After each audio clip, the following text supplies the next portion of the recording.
Hey, so here we got a Vaio VGN Z530.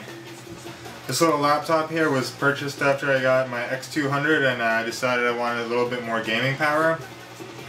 Got it on eBay for about $1,300 with a Microsoft cash back. So let's see, what do I like about this laptop? First of all, it's really light. It's incredibly light. In fact, it's actually lighter than the X200. It's 2.4 dual core with 3 gigs of RAM. We've got a really nice screen here. This new style keyboard that's almost like on a Mac. And at first I didn't think I'd like it, but I like it quite a bit. And it's actually really good for gaming because it's easier to hit the hotkeys.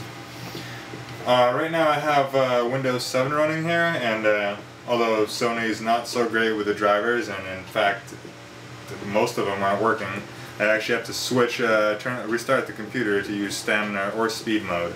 However, I'm okay with that for now. Let's see, let's show you some speed of this laptop. Right here, pretty much the only game I play is Company of Heroes. Let's start up. I just click start on the game.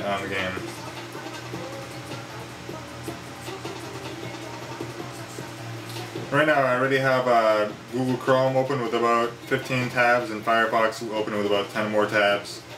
Trillion and Skype running, a few other programs.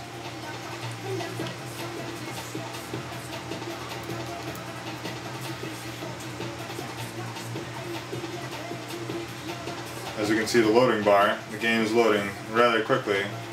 This isn't speed mode. In fact, I usually play this game in stamina mode because the Microsoft 4500 handles this game great, and are pretty much running on the lowest graphics anyway.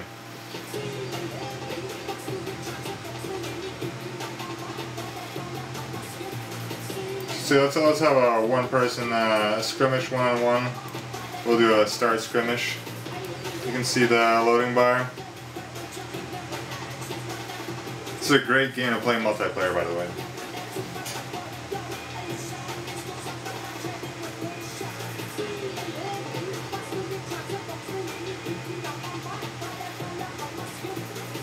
Just taking a little bit of time here.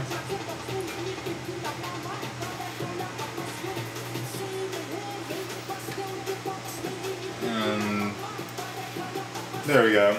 We got Company of Heroes. This game runs great. Multiplayer, I play it on every other day, a game or two, so you guys are also welcome to come play online. You can actually pick it up off eBay with for like less than 10 bucks. It's a great deal. So the thing is about this computer, it does feel almost like a netbook. When you bring it places, people don't really expect you to whip out a whole bunch of professional programs, you know, 3D Studio Max, Photoshop, ArcGIS, all that stuff, and have it run really well. In fact, it runs better than my old desktop. Let's see now, let's go with things I don't like. First of all, this laptop feels really cheap. I mean, it is really light, so you gotta give it that, but the screen is incredibly thin. You can see it bend right here.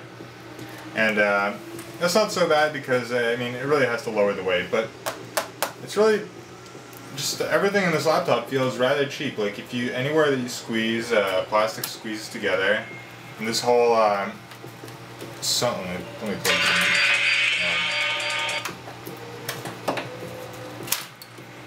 For example, like this whole Sony screen turning bar, it really feels rather weak.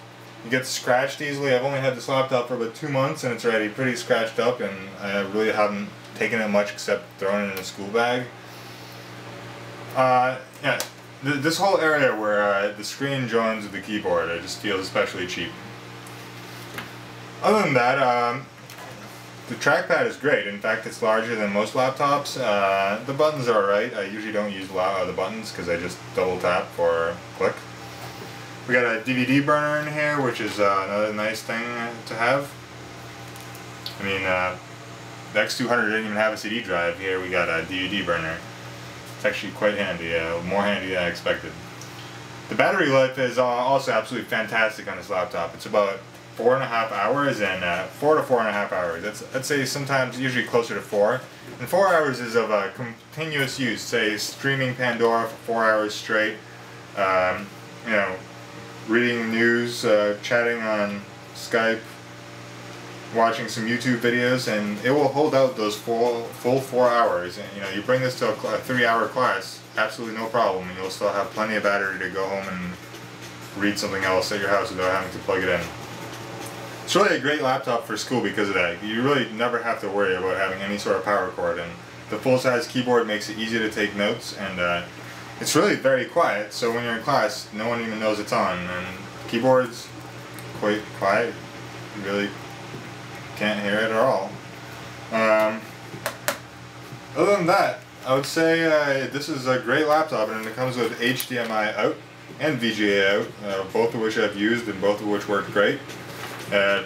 Is able to play back a Blu-ray, so if you have a Blu-ray movie, I mean I don't have a Blu-ray drive, but if you have a Blu-ray movie, you could use it to play back just from the laptop through the HDMI cord. Other than that, my only other complaint is that the poor support of Sony drivers. Sony doesn't seem to release drivers for anything that the laptop, other than what the laptop came with. So obviously there's no Windows 7 drivers or beta drivers. And I had the RC7100, and I had no problems with drivers at all. Everything worked. The hard drive, even the hard drive protection worked. But now I installed the 32-bit RTM, which you'd think is almost the same thing, and pretty much nothing works. In fact, I had to reformat Windows again just because I screwed up installing drivers so many times that there were so many problems. And now I reinstalled it with pretty much only the VGA driver running, and it runs great. In fact, the battery life is even better than with Veo Control. Now it's almost 5 hours. And other than the driver problems with Windows 7, I'd really say this is a solid machine. I mean, if you want something you can quickly toss in your bag and not worry about it breaking or spilling something on it, I'd go for the ThinkPad X200. But if you're looking for something that's a little more trendy, you don't go out as much, and it's a better laptop to have on your desk and not as much in a bag, because it really doesn't feel nearly as sturdy as something ThinkPad makes. And I guess this concludes my brief review and overlook of the Veo Z500 series, or Z530NB to be exact.